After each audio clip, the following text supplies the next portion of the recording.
The next one is treasuring your divinity. You are an infinite being, and we always have to understand this body is temporary. Our soul is eternal. But we worry more about what we put in the temporary body, and instead of treasuring our soul and being, in the best experience, but with feelings, not with things.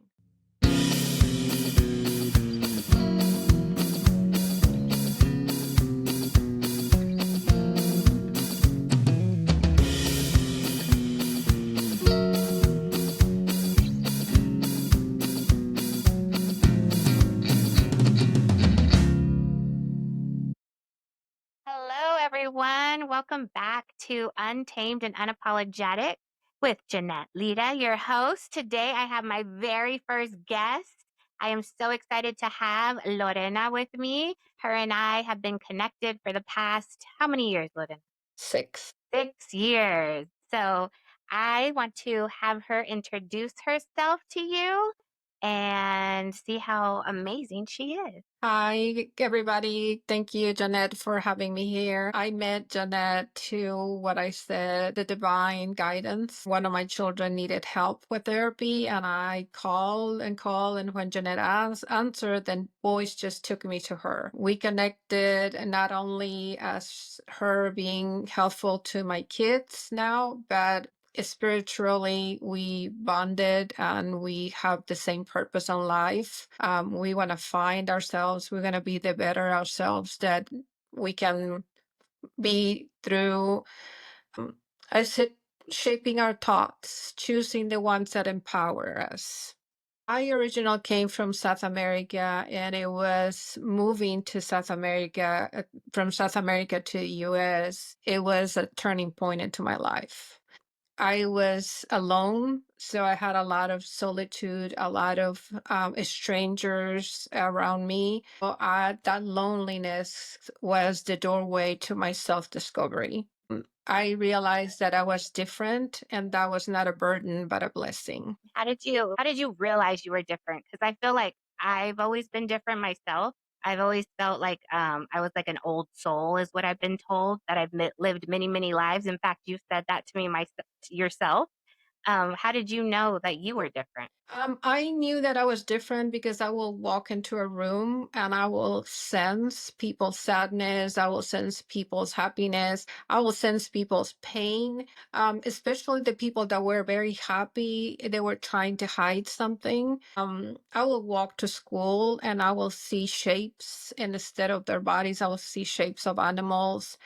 I will hear noises that nobody else could hear. And I had that intuition that something will tell me, do this. And then people will ask me, why did you just like jump into the abysm without like any safeguard? I'm like, I was supposed to do that. So it was just, I was different. I saw that nobody, well, unless I was the one that was accepting that I was different, that, and I wanted to learn more than instead of being scared of who I was or what I was seeing. Too within myself, like I feel people's energies, and I always feel like I connect with people that are in front of me, whether you're on the screen with me, whether you are in my counseling office. But I've always felt that. I think women, specifically women, we have that sixth sense every once in a while, that intuition, but a lot of us don't listen to it. Why do you think that is? Intuition, and most of the time because of your beliefs. Some people are so close out on, I'm a Christian or I am Catholic or I am Buddhist, and I'm not supposed to feel that. I'm supposed to follow my books, my tradition, what I was taught as a child, what the church said, what the temple said, and they are not open that there's something else out there. And it's not that it's just the energy that is connecting us to the divine. Is our soul calling us to become that better person, that better us that can help somebody else? Because if we vibrate at a high intensity, if we vibrate through love, we can help people, and we can make up this world a little bit better. So, anyone who's wondering, we are talking about the universe and the divine, and a lot of intuition and energy. Lorena, give them a little bit of your background, like your training. How do you know all of this? Not just because that you felt it and that you're different, but I mean, I've always been told I was spiritual and that I can see different things, I feel different things, I know different things. But again, like you said, like I grew up Catholic, and Catholic, we don't mess with that, is what they teach you, right? But for myself, I'm more in tuned, not that I'm not Catholic anymore, but I'm more in tuned to my energy and my surroundings and everything now because of what you've taught me. So I guess let them know about your teaching, like your training and how you know so much. Has nothing to do with feeling that you're part of the divine. If you believe in God, God is inside you. God is the path that is inside your soul. You are part of Him. So I started. I will say because I was so scared. My husband, just married, thought that I was just having a meltdown or missing home, but I think that it was the universe sending me to the right place. So my first teacher was Sean Hervans was a medium, one of the best in the world.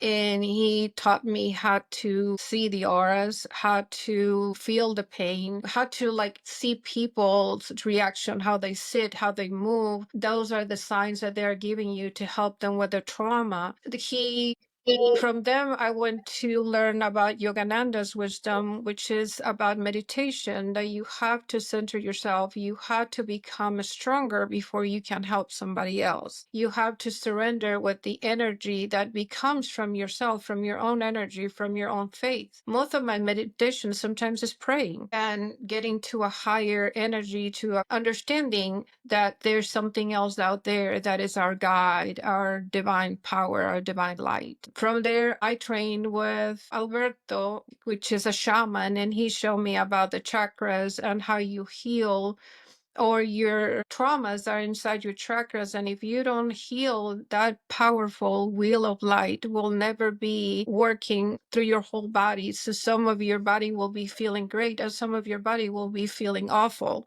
And a lot of people said, I'll try everything, but I can't get this pain in my stomach.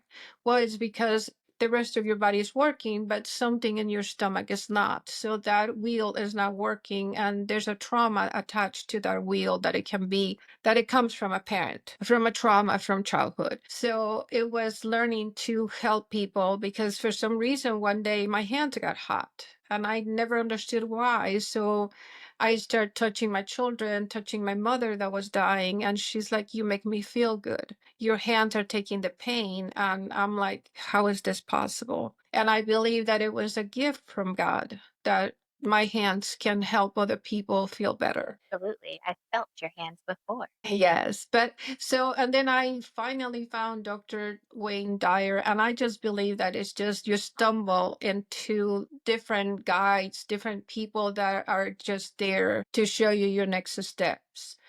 And I believe that his 10 steps or 10 principles of life are one of the best things. And if we will follow half of those, we will have very happy in life. What are those 10 steps for So, anyone? like the first one that he said, you had to have a mind that is open to everything and attached to nothing. And that's where it comes like you had to let go of your rigid beliefs. You have to have a space for the divine wisdom, for open to everything that can come to your life that is not necessary because you didn't learn as a child.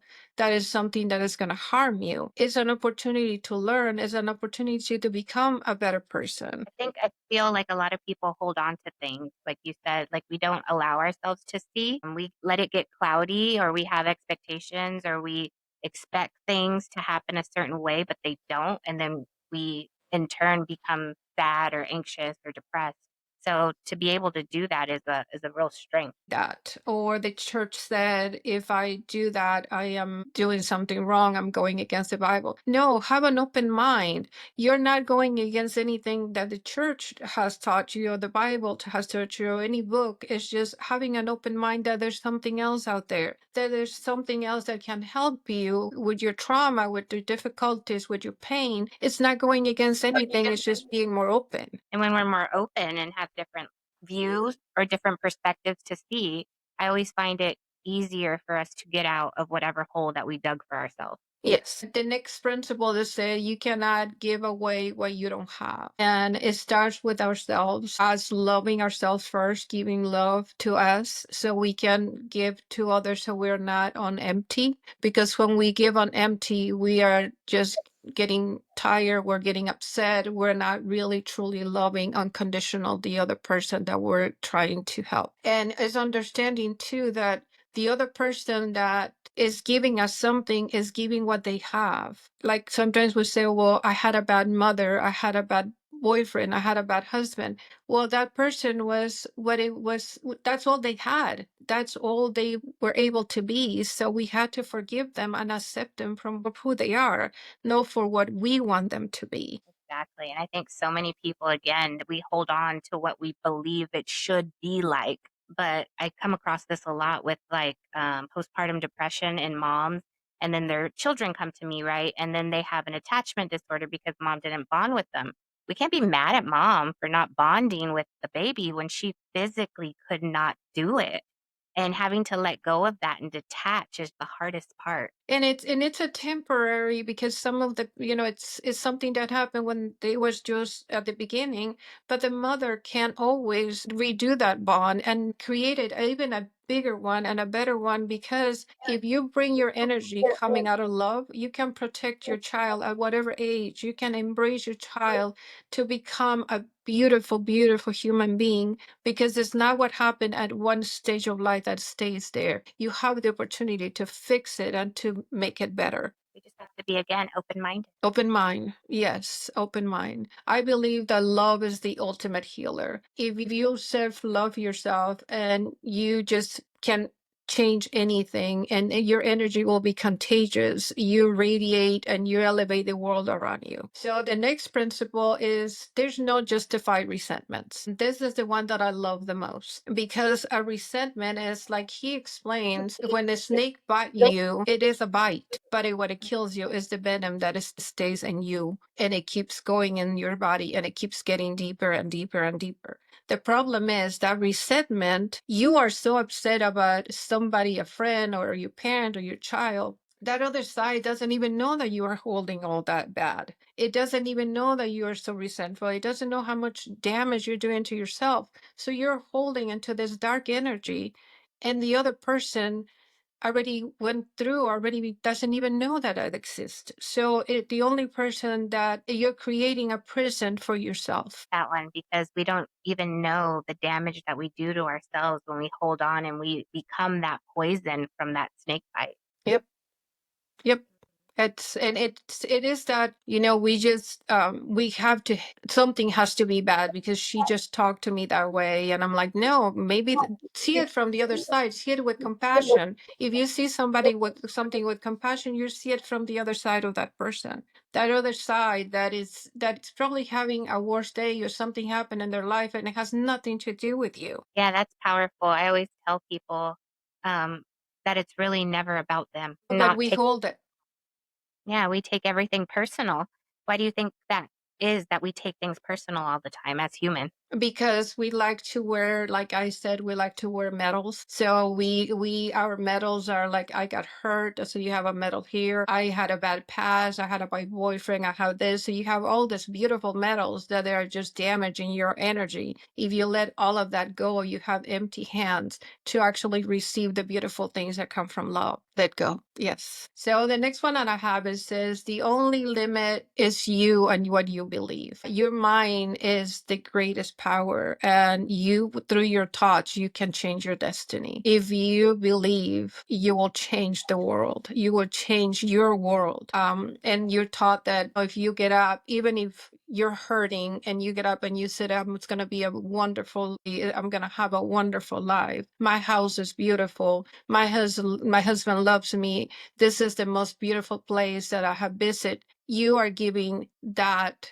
thought to your mind. Your mind is powerful. Now, if you get up and you're like, oh, my head hurts, my back hurts, I feel miserable, then that's exactly what you're sending out. We are energy beings. If we send that, that's the energy that comes back to us. And that's one thing that I practice every single day, because I used to be the other one where I would say, oh my gosh, I'm in so much pain. I can't do anything. I can't move. And then I would stay in bed and I would get depressed. And then I dig a deeper hole for myself. And it was so hard to get out of it. So to this day, what I do when I wake up and I'm feeling a little low, and whenever I feel low, I feel it in my body, right? I start to get all these pains. But whenever I feel that in the mornings when it happens, I get up and I turn on the music and I start jumping and I start telling myself that it's a beautiful day and how grateful I am to be here and be able to move my body. Yeah, if you start your day actually with three, just saying three little things that you thank for. You think for your comfortable bed. You thank for it because you have a bathroom right outside you can take a bath.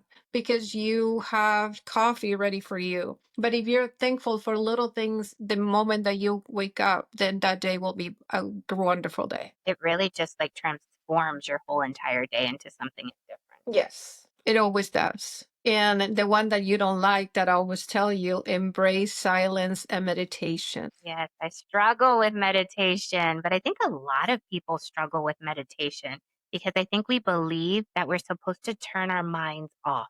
It exactly. But meditation for me allows you to hear your soul's whispers. If you want to find who you really are, that is inside you. And the only way that you can find that is through closing your eyes and really finding that beautiful soul inside. um and it's a practice, and a lot of people think, well, I'm gonna meditate today and not do it for 3 months. It's an everyday thing. It's giving yourself those extra 20 minutes at night and the morning during the day, but giving yourself that time to find that beautiful soul. It's for me, it's the gateway to your divine wisdom, to finding that beautiful self that came here to have a purpose. I've been told not only by you, but by other spiritual women that I love to just talk to spiritual women or men because you're so insightful. You have so much great information. But every single person I've ever spoke to, including you, has told me in order for me to be more in touch with myself and to help more people, I need to take time to pause. Yes. Yes, you do. How what would you say to someone who struggles to take that time to pause? Like, how would you encourage them, or what's a tip or something you can give us that don't like to pause? I think that meditation is the only way that you truly find yourself. You truly find that beautiful light, that beautiful soul that you are. And that only comes from being in silence and being in that moment of channeling the energy and the light. Now, there's different ways to meditate. You can start meditating, like a lot of people start with prayers, other people do just music meditation. You can do transcendental meditation. You can do guided meditation if you just don't want to do it yourself. There's different ways of doing it, and if you try, there's so many kinds that you can use in YouTube, and you just try, close your eyes. I do with my earphones, and I just be in silence by myself, and then you find the one that helps you. Not everybody does meditation the same way.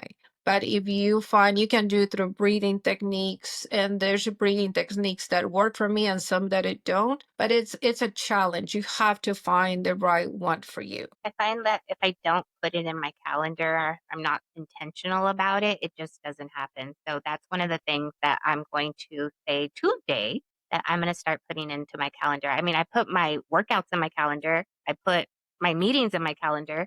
Why not put meditation in there too? I do it right before I go to bed. I don't go to bed if I don't meditate. The one thing I have been doing, you'll be proud of me. With Barrington, my baby, at night, he gets so high strung. He's like his mother. We have so much energy in us. I started doing a little sleep story meditation with him every single night, and he loves it. Yes. And you can teach him. He loves to learn. I have been with him, and he will love to sit and meditate with you. And even if it's in the beginning, you do 5 minutes, 10 minutes, and then you go, and as you can, then you get it longer and longer. But it's just finding that time for you. Because remember, these answers to everything is inside ourselves. We're never going to find answers outside. What else is on the list? What number was that? I So think that we're on. was five. So six is give up your personal history. And that's what I was talking about, the medals. It's not who you wear, is who you are. And when we just keep saying, oh, this horrible thing happened to me, this happened to me, this happened to me. And it happens if you see when you go to like girls' night out or girls' games, we talk Mhm. about all the bad things that happen in our life. Hardly we talk about how wonderful today was. Oh, I just got this beautiful thing. My husband did this, my boyfriend did this, my partner did this to me. And instead of embracing all the beautiful things, we always go down south to the horrible things in our life. So we actually get comfortable talking to each other about the bad and not the good. Yeah, I think we're programmed to go straight to the negative. We tend to always go to the negative. And I always tell my clients and I tell my friends too, we are not what happened to us. Those things do not define who we are. And if we continue to define ourselves by all the bad things in life, how do we even expect to move? Yeah, like I believe in calling the angels. The angels, I believe that they are all in my house. That like people call me and say, "Can you light up a candle for somebody for health issues, for love issues, for whatever issues?" And I'm like, "You can do that too." And they're like, "No, I can't. They don't come as they come to you." And I say, "Well, the problem is you don't attract what you want. You attract what you are. So if you are in peace and you're in love and you are in solitude, you will attract them because they attract to that energy. They're not gonna be attracted to the craziness and going all over the place. They're like, "Oh, I'm staying away from that," and their soul comes up. Yep. No, but I can definitely see that for sure. Like I love to cleanse my house every first of the month or every full moon. And it's just having to be silent and be at peace and getting rid of the negative and embracing the positive and bringing it in and speaking that love into ourselves. And me and Barrington do that every month. I'm so glad that he's doing that. I love his aura. He is just something else. My wild child. The next one is treasuring your divinity. You are an infinite being, and we always have to understand this body is temporary. Our soul is eternal. But we worry more about what we put in the temporary body, and instead of treasuring our soul and being, in the best experience, but with feelings, not with things. Yeah, I think we lose track of ourselves and we disconnect from the soul and we get preoccupied and distracted by all the things on the outside. Yep. And like the one that he talks about it too is do not die without playing your music, because he is like, and it's true, like sometimes we say, well, I'm going to travel when I retire. I'm going to really, really enjoy going and visiting animals, or going and visiting or going through every little city in the US, or whatever your dream is, going to watch a soccer game in Europe. And you wait and you wait and you wait, but you're not giving a tomorrow, you're giving a today. You only Yes. today. Yeah. And I feel like a lot of us struggle with that too. You get that internal battle with the part of you that wants to be free and the part of you that believes that they need to wait, either because my kids aren't old enough or I can't take off from work or something else is important. But for me, I've learned to practice that when I feel that internal like battle, I have to go with the part that's less comfortable, which is jumping, which is going to Spain or going to Disney World, even though I have no money. I'll pay it off eventually, right? Yes. But going and just having the experience because something within me is pulling me to do it. The time that you spend with your parents, the time that you spend with your child, those memories are priceless. Exactly. And it's not like going to a crazy place and spending all this money. It's just following that music, that moment that makes you happy. I agree. I think it's important. And so many of us forget that we need to do it. Yes. And the last one that I like, that he's like, you had to avoid the thoughts that weaken you.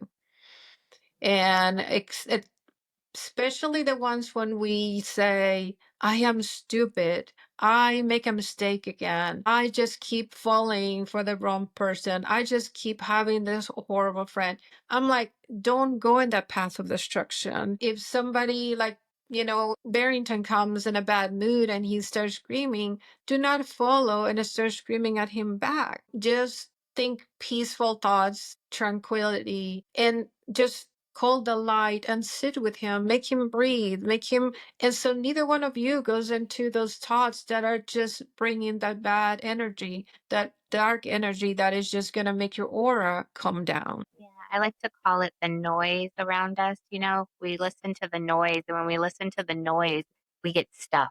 And then and we can't see past the noise. And in order to quiet the noise, we must calm and listen to our hearts. Yes. Mhm. It's just really hard to do when It you're so is used it is to. hard to do.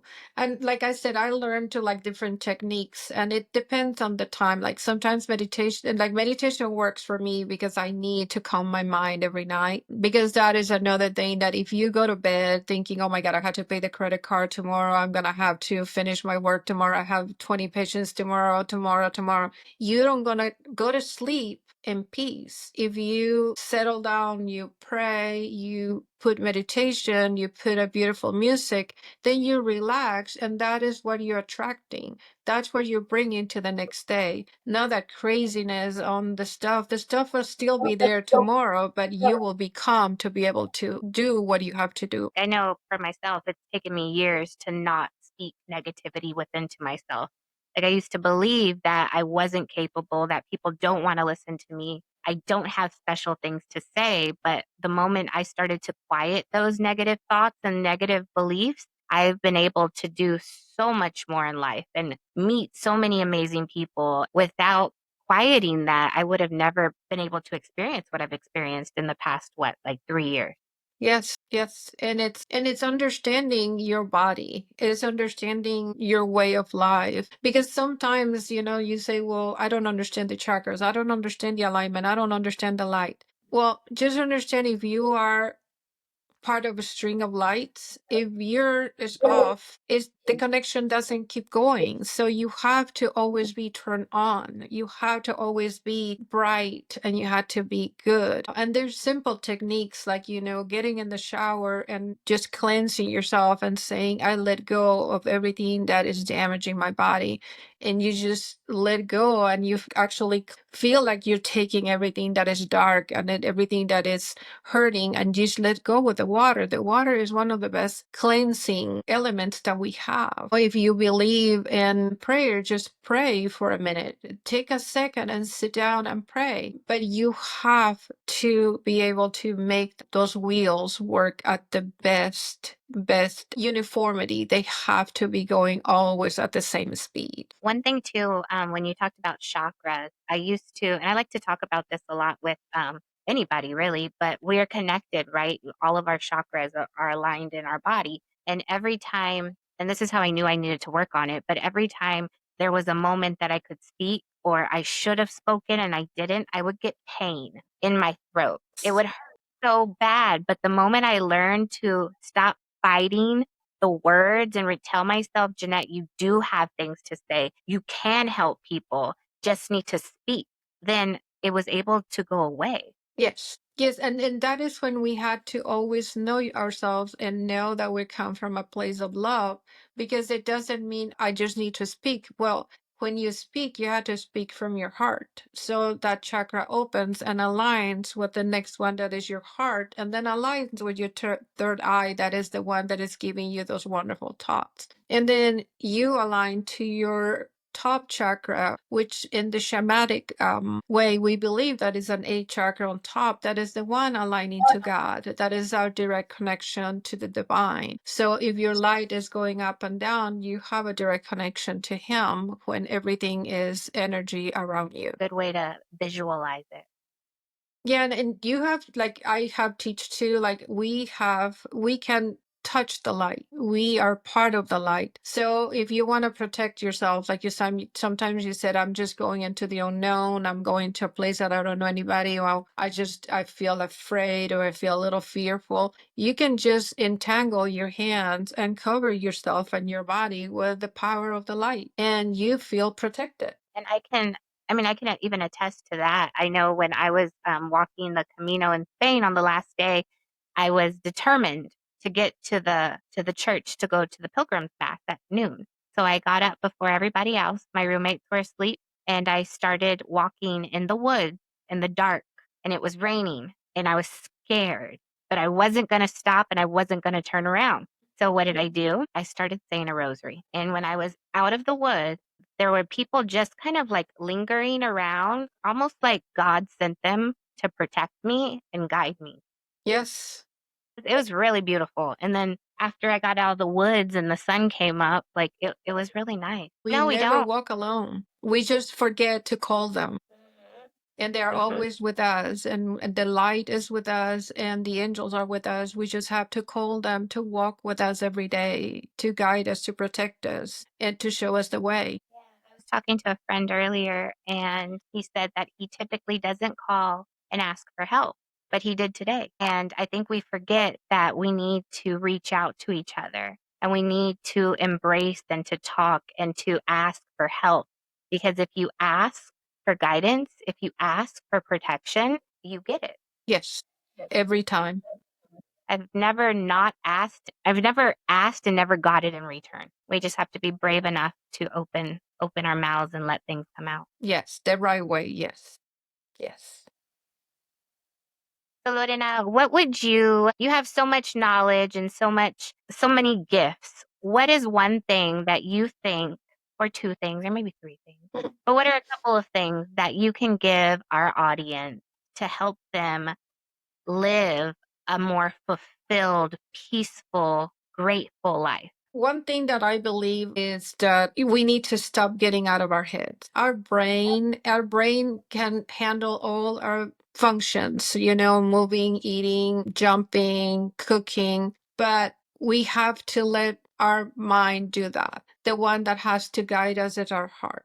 The machine that can make us have a wonderful life, a wonderful path, is listening to our heart and seeing everything through our heart and asking our heart to give us the right words to speak, to give us the right thoughts to think. When we come from that place, everything around us is start getting better. It start getting more fulfilled. It start getting more calm, more peaceful. Because when you come from that place of love, like sometimes you want to say something to your friend because that your friend is going with the wrong person or is doing something wrong, and instead of saying you're doing wrong things, if you come from your heart, you said, I'm always here for you, whatever your choices are. So sometimes there's the words we use, and people don't ultimate like advice. They want support. When we stop supporting people and being there unconditionally, we have a better life because we're not intruding, we're not giving advice that was not asked. The other thing that I always believe is that we have to heal and embrace our dark side. We all have a dark side. We all went through something, but we think that putting it behind the door, it's in the back of my mind, it will never come out. It will come out in the worst time of your life. So we have to embrace that dark side. We have to hug the other child that walks with us, and we have to send it to the light. When we embrace that dark side, we become the wonderful human, the wonderful soul that is today, not walking back into our past. If somebody wanted to get in touch with you or wanted to have a conversation with you, how can they get a hold of you? Do you want them to email you They can or email me or text me and my phone. I don't answer the phone if I don't know the phone number, because you guys know that there's always this bad people trying to get us in trouble. But if you leave me a message or you send me an email, I'll be glad to help. I will meet you anytime, any day. I love to help people. I love to talk to people and to guide them. One thing that I have always tell people, I am a sensitive, I am a medium, but I am not going to tell you your future. I am not a fortune teller. From my experience, I know who my kids are going to marry. I know things in the future, but I can't say it because I will mess up people's paths. I will help you becoming a better you, but I will not help. I will not tell you what is coming. all the years I've known you, you've never told a thing, but you've always predicted it correctly. Sometimes a push is all we need. So directly from Lorena, she says to get out of our heads and lead with our heart. And what was the other one? And the other one is to embrace your dark side. Embrace that wounded dark side of us. Love Yeah. it and send it on its way. Yes. All every single day. And the one that I always said, love unconditionally. Because if you love unconditionally, the other person will love you the same way. So you always have to give to receive. I love that. It's always a pleasure to talk to you, Lorena. I can't wait to see you in person soon. And thank you so much for being a guest. Hopefully, you'll be able to come back. Anytime, you can with me always. Thank you, Have a everyone. That is, wonderful evening. yes, have a great day. Bye.